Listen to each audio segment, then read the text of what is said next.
بسم اللہ الرحمن الرحیم۔ رسول اللہ صلی اللہ علیہ وآلہ وسلم نے ارشاد فرمایا، مسواک منہ کی پاکیزگی اور پروردگار کی خوشنودی کا سبب ہے۔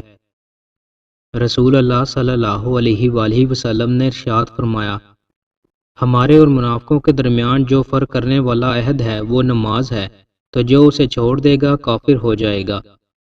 رسول اللہ صلی اللہ علیہ وآلہ وسلم نے ارشاد فرمایا، جو شخص اپنے مال کی حفاظت کرتا ہوا مارا جائے وہ شہید ہے، اور جو شخص ایک بالشت بار زمین پر ناجائز قبضہ کرتا ہے، قیامت کے دن زمین کا وہ حصہ ساتوں زمینوں سے اس کے گلے میں توق بنا کر ڈال دیا جائے گا۔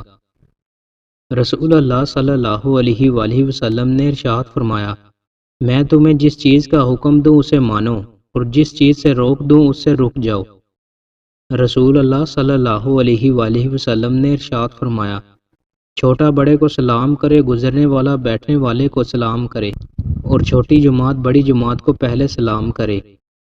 رسول اللہ صلی اللہ علیہ وآلہ وسلم نے ارشاد فرمایا، مومن خیر کی باتیں سن سن کر سیر نہیں ہوتا، حتیٰ کہ اس کی غایت و انتہا جنت ہو جاتی ہے۔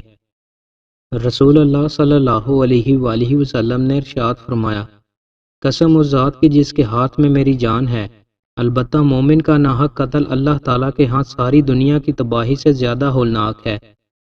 رسول اللہ صلی اللہ علیہ وآلہ وسلم نے ارشاد فرمایا، ہر انسان خطا کار ہے، اور خطائیں کرنے والوں میں سے بہترین وہ ہیں جو بہت زیادہ توبہ کرنے والے ہیں۔ رسول اللہ صلی اللہ علیہ وآلہ وسلم نے ارشاد فرمایا، تمہیں چاہیے کہ شکر کرنے والا دل حاصل کرو، اور ذکر کرنے والی زبان، اور مومن بیوی جو آخرت کے معاملات میں مرد کی مدد کرے۔ جنات داخل نہیں ہوتے۔ رسول اللہ صلی اللہ علیہ وآلہ وسلم نے ارشاد فرمایا، وہ گھر جس میں سورہ بقرہ پڑھی جاتی ہے اس میں شیطان جنات داخل نہیں ہوتے۔ دوستوں، مزید اچھی ویڈیوز کے لیے ہمارے چینل کو سبسکرائب لازمی کریں۔ بہت شکریہ۔